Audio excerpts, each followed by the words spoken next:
Well, good evening, folks. I'm Al Zucaro, and welcome to Citizens of the World. We have a continuing theme for this week, which is a theme that is going to talk about Ayn Rand and some of the philosophies that she brought forward, dating back to 1957 with the publishing of Atlas Shrugged.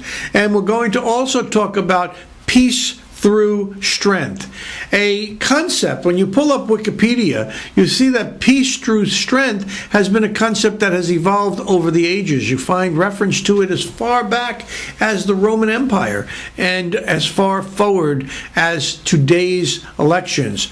Of course, Ronald Reagan made a major point of his platform in the 1980 race against President Jimmy Carter about peace through strength, and it, of course, was a resounding philosophy that won that race remarkably well. So we're going to talk about the Reagan policy. We're going to talk a little bit about Mitt Romney and Paul Ryan and their adoption of the peace through strength doctrine. We're going to complete the video with Alan West in his California trip just recently, where he too will talk about the devastation that is about to take place with our military forces and bringing us back to levels we haven't seen since the 1950s and 1960s.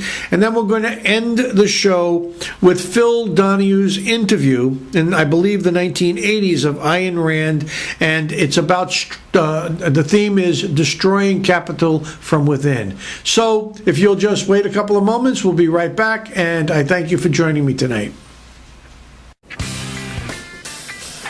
We are, all of us, the residents of a swiftly shrinking globe, where what was once local is fast becoming global, and our decisions and opinions resonate well beyond our own borders.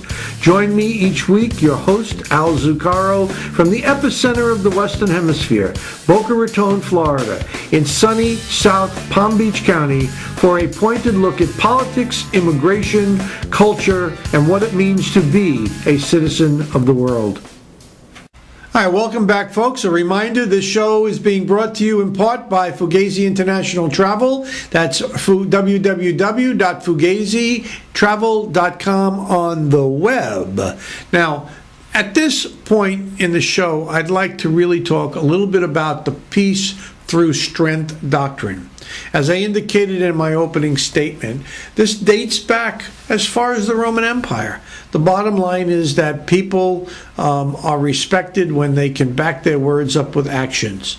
As you will see later in Alan West's commentary, you'll see that the current administration has put us on a trajectory to decimate our military to the point where we will no longer be the number one strength or military strength in the world. That is a fact.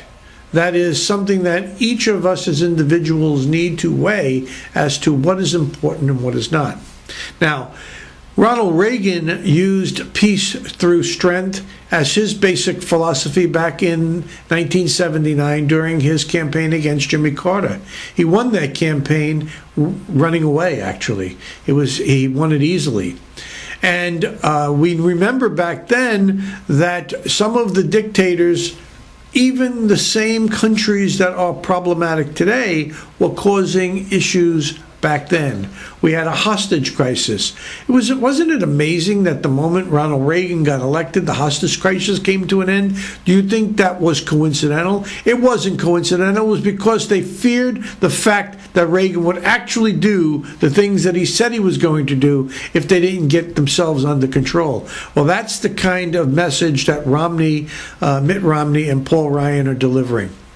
Now, there was a recent editorial about 2 weeks ago in the Washington Times, and it was back October 8th. And in it, it talked about Romney's points. I refer you to it. It was October 8th of 2012. And it talks about how a commentator argued that the only difference between Romney and Obama was that Romney wanted to arm the Syrian rebels. Well, it goes on to point out that that is not. What it goes on to point out is that Romney would build up American missile defenses regardless of whatever promises this president made to the Russian leaders.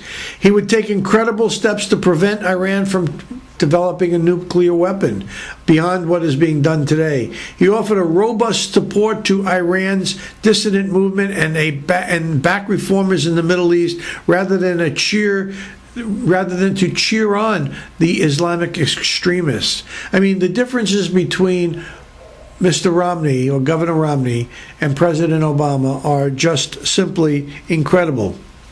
I refer you to the Washington Post. I refer you to the web. There is so much out there on peace through strength, and the bottom line is that it is the way it has to be. We have to have respect around the world. Do you think that if we were demonstrating our resolve that our ambassador would have been killed last week? I tend to doubt that very, very much. Okay, with all of that said, I'm going to take a moment and we're going to break away and we're going to see Ronald Reagan's speech back in 1980 for the next few minutes. I hope you enjoy it. Very slowly, a step at a time, the hope for world peace erodes. Slowly, we once slid into Korea, slowly into Vietnam, and now the Persian Gulf beckons. Jimmy Carter's weak, indecisive leadership has vacillated before events in Angola, Ethiopia, and Afghanistan. Jimmy Carter still doesn't know that it takes strong leadership to keep the peace. Weak leadership will lose it. Of all the objectives we seek, first and foremost is the establishment of lasting world peace. We know only too well that war comes not when the forces of freedom are strong. It is when they are weak that tyrants are tempted. 4 times in my lifetime, America has gone to war bleeding. The message Ronald Reagan has carried to America is one of strength. Peace is made by the fact of strength, economic, military, and strategic. Peace is lost when such strength disappears, or just as bad, is seen by an adversary as disappearing. The message Ronald Reagan has carried to America is one of restraint. I have repeatedly said in this campaign that I will sit down with the Soviet Union for as long as it takes to negotiate a balanced and equitable arms limitation agreement designed to improve the prospects for peace. The message Ronald Reagan has carried to America is one of confidence. Whatever else history may say about my candidacy, I hope it will be recorded that I appeal to our best hopes, not our worst fears, to our confidence rather than our doubts, to the facts, not to fantasies. And these 3, hope, confidence, and facts, are at the heart of my vision of peace. Strength, restraint, inspired leadership. The time is now. Reagan for president. All right, folks, welcome back. And as you know, on Tuesday we had Alan West. We did the first half of his speech. We're going to deliver the second half of his speech, which is consistent with our theme here tonight, which is that the American military needs to be the strongest in the world. We need to be respected. And Alan West talks a little bit about that issue in this upcoming segment. I hope you enjoy it, and we'll be right back after it. Thank you very much, folks. That is the essence of what Ayn Rand talked about in her 1950s book. And that's what you need to go see.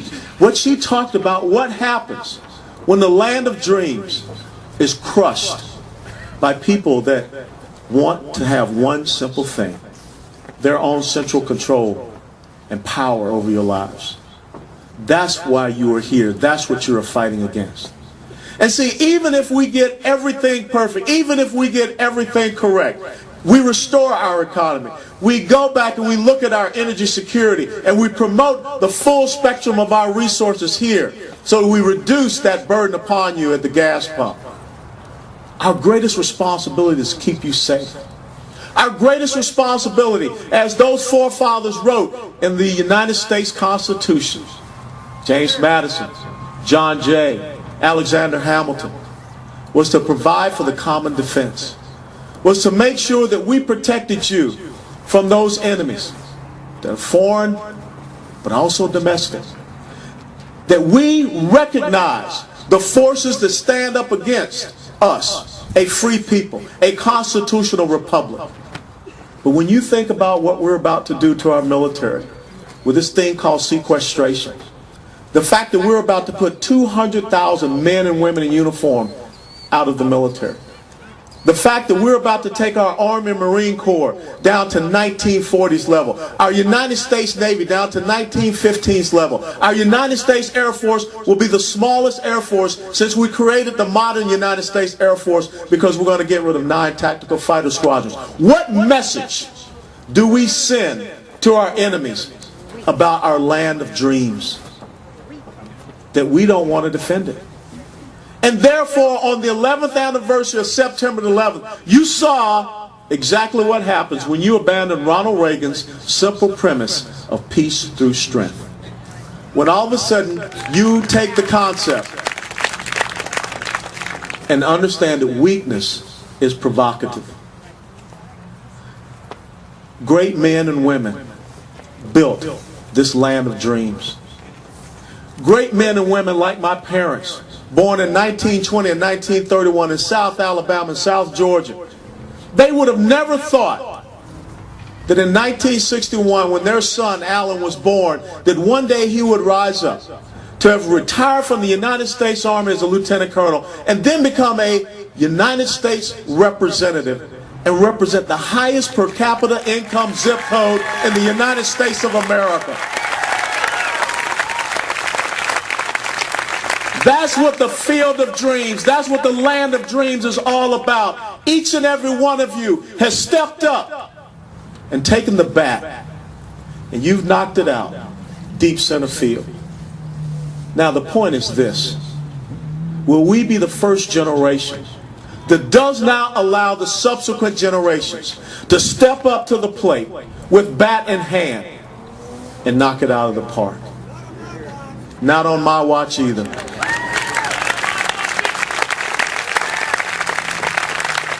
My challenge to each and every one of you today, I don't want to hear you whining about I'm out in California.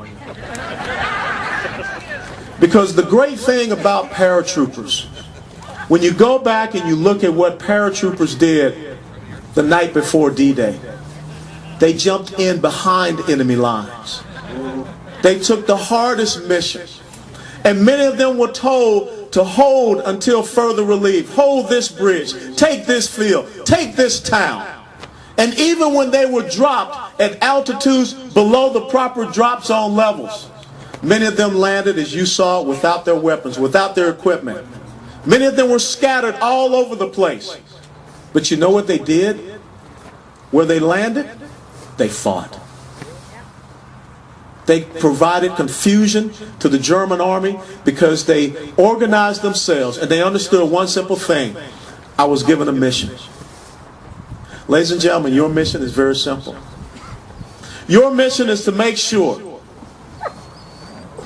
that home plate is dusted off for the next generation.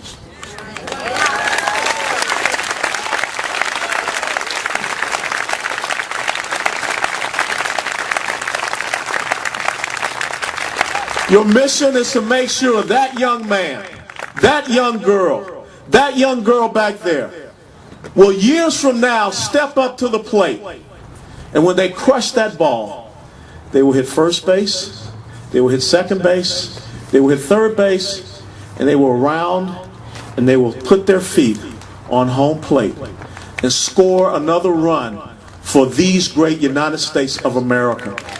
That's your challenge.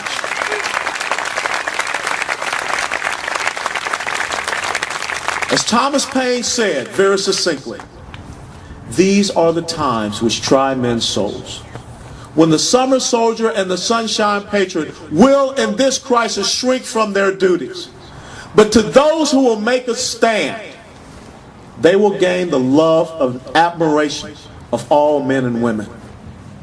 The question that you have to ask yourselves between now and the 6th of November and continuing on, when you look at yourself in the mirror: was I a summer soldier?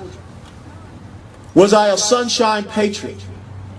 Or did I make a stand to gain the admiration of subsequent generations So that when the history books write, the history books will say, on the 6th of November of 2012, the American people once again remembered what the land of dreams was about.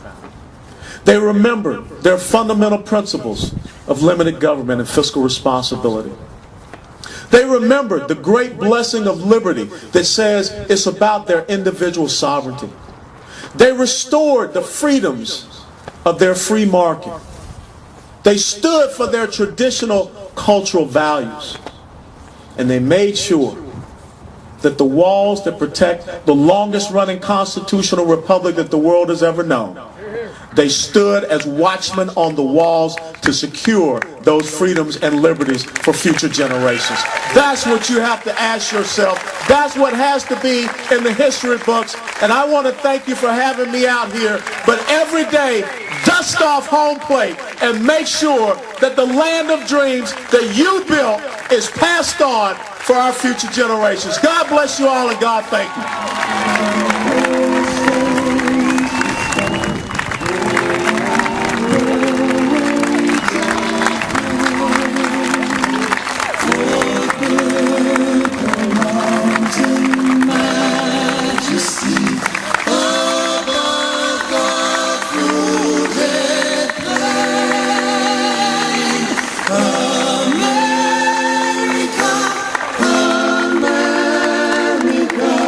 God shed His grace on me and crown my good with brotherhood from sea to shining sea.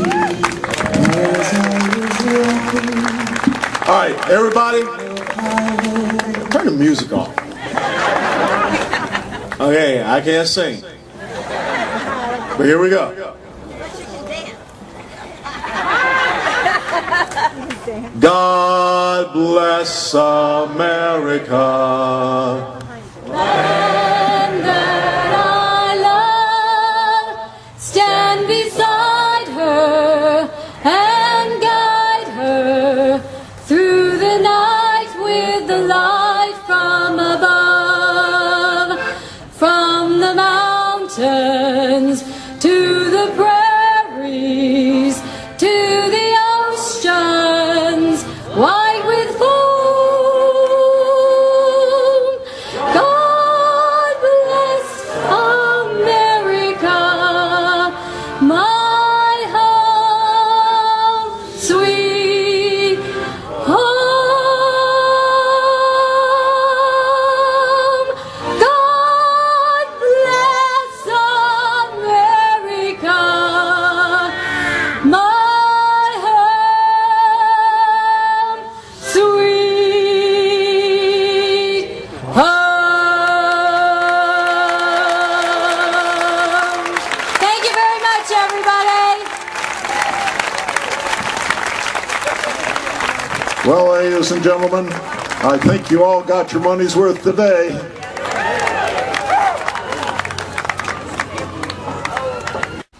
All right, folks, as you can see, Alan West is an incredible speaker, and the fact of the matter is that he is an overmatch for Patrick Murphy. So just get out, vote often, vote early, and let's make sure that we never lose this voice in Congress. Before we go to the end video, which is Phil Donahue interviewing Ayn Rand, which is an incredible interview on capitalism or destroying capitalism from within, I have two comments that I want to make. Number one, Universal Studios. I will never go to Universal Studios again. They have a skit being played now, which is a pro-Obama skit. They're influencing the vote. They are supposed to be a family center. They're not supposed to introduce politics, and they are way over the line on this one. Go take a look at, just pull up Universal Studios, and you'll see a lot on the web with regards to that. And finally, there is a new coin that has been issued in the United States, and for the first time in American history, the phrase "In God We Trust" is not on the coin. They're giving them out through the post office. If anyone offers you that coin, tell them to give you a paper dollar tell them to keep the coin. It's not reflective of the American mentality. With that said, I'd like to bring the show to a close today and finally with Destroying Capitalism from Within, an interview by Phil Donahue and Ayn Rand. And again, what an incredible woman who could write in 1957 the stuff that is relevant here in 2012. Look forward to seeing you again next week. Thank you very much. Good night now.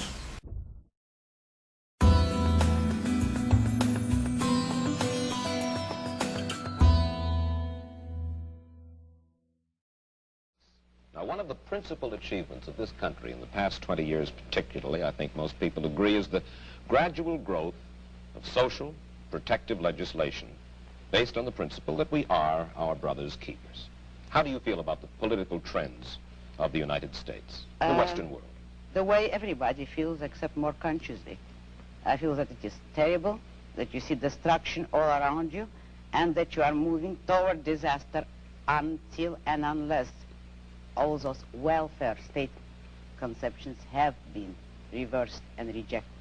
It is precisely these trends which are bringing the world to disaster, because we are now moving towards complete collectivism or socialism, a system under which everybody is enslaved to everybody.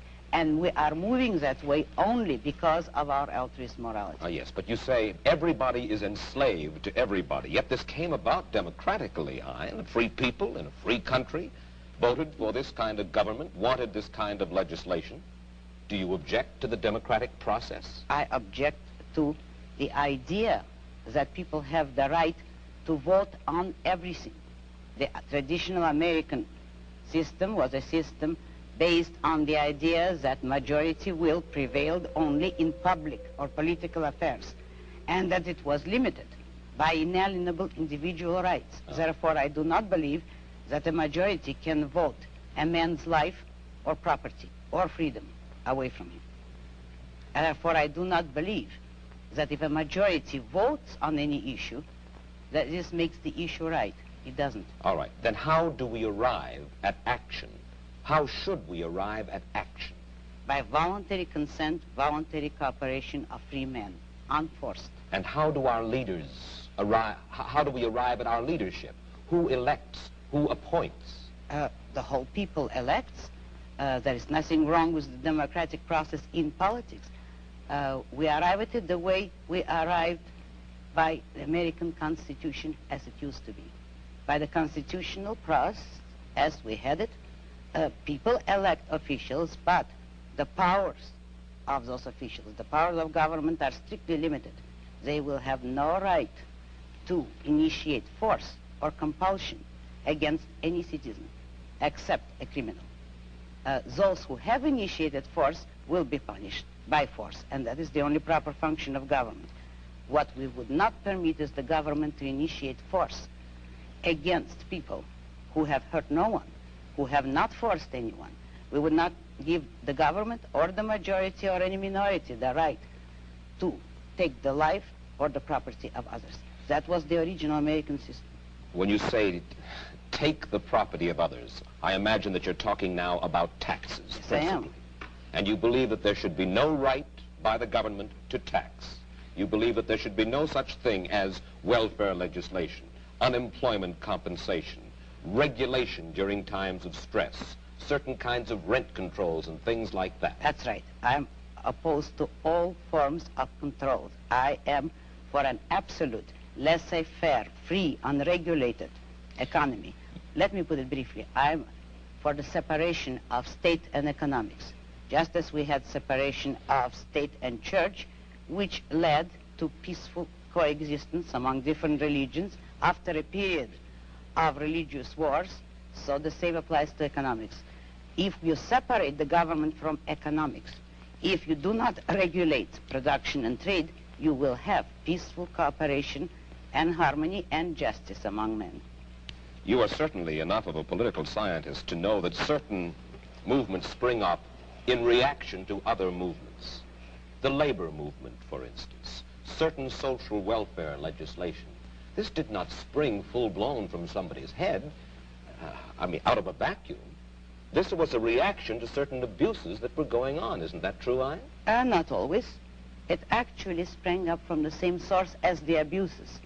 If by abuses you mean the legislation, which originally had been established to help industrialists, which was already a breach of complete free enterprise. If then, in reaction, labor leaders get together to initiate legislation to help labor, that is only acting on the same principle, namely all parties agreeing that it is proper for the state to legislate in favor of one economic group or another. But what I'm saying is that nobody should have the right, neither employers nor employees, to use state compulsion and force. But when you for their own advocate, interests. when you advocate completely unregulated economic life in which every man works for his own profit, you are asking, in a sense, for a devil-take-the-hindmost, dog-eat-dog society, and one of the main reasons for the growth of government controls was to fight the robber barons, to fight laissez-faire, in which the very people whom you admire the most, Ayn, the hard-headed industrialists, the successful men, perverted the use of their power. Is that not true? No, it isn't. No. This country was made not by robber barons, but by independent men, by industrialists who succeeded on sheer ability. And having, by of course they ability, succeeded. I mean without political force, help, or compulsion. But at the same time, there were men, industrialists, who did use government power as a club to help them against competitors. They were the original collectivists. Today, the liberals believe that that same compulsion should be used against the industrialists for the sake of workers.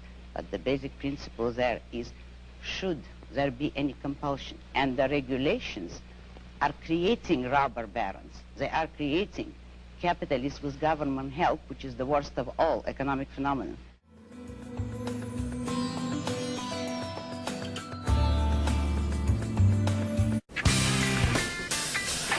We are, all of us, the residents of a swiftly shrinking globe, where what was once local is fast becoming global, and our decisions and opinions resonate well beyond our own borders.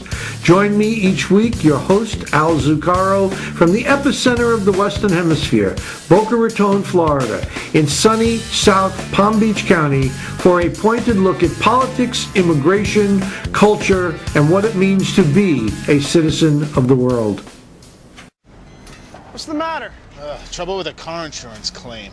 Claim trouble. You should just switch to Allstate and get their new claim satisfaction guarantee. Hey, he's right, man. Only Allstate puts their money where their mouth is. Yep.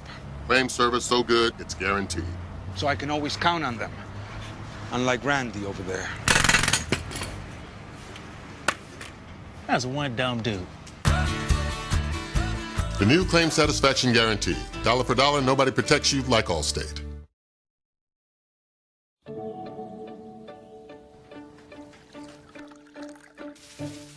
It starts as a day, like any other. Just a Saturday. Until we start connecting. Over 100 million of us.